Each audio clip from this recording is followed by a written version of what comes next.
Imagine finding a coffin buried underneath your land. Spooky story time. A follower named Rachel sent me this story and we're going to call it The Coffin.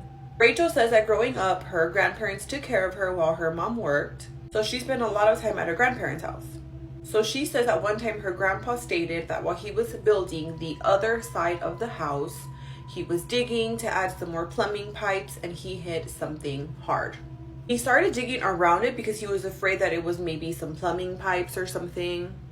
Come to find out that he finds a small coffin buried. He did not want to open this can of worms, so what did he do? He put dirt back over it, ignored it, and finished building the house on top of that. And it was at that moment that all of the freaky stuff started to happen. She says that she was asleep in the room and out of nowhere she wakes up to 3 knocks on her window. She wakes up, she looks around, and she's like, okay, who's knocking at the window? And it wasn't right away that she realized that this could have been impossible because the window is a little bit over 7 feet above the ground. She hears a voice talking and she recognizes it clearly. It's her tia Ruby's voice. The voice is saying, Rachel, wake up, let me in. She responds and she's like, who is this? And whatever this is responds and says, it's your tia Ruby.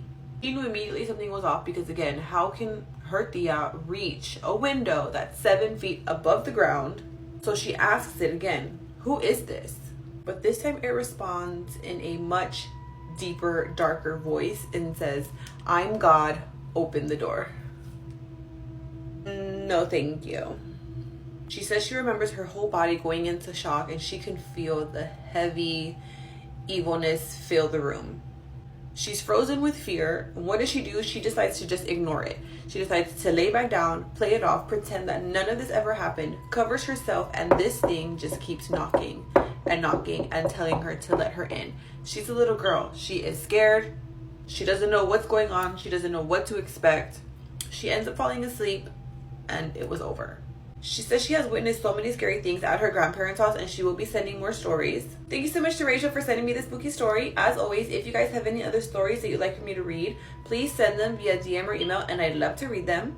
And if you guys like all things spooky, all things scary, and all things paranormal, make sure you follow.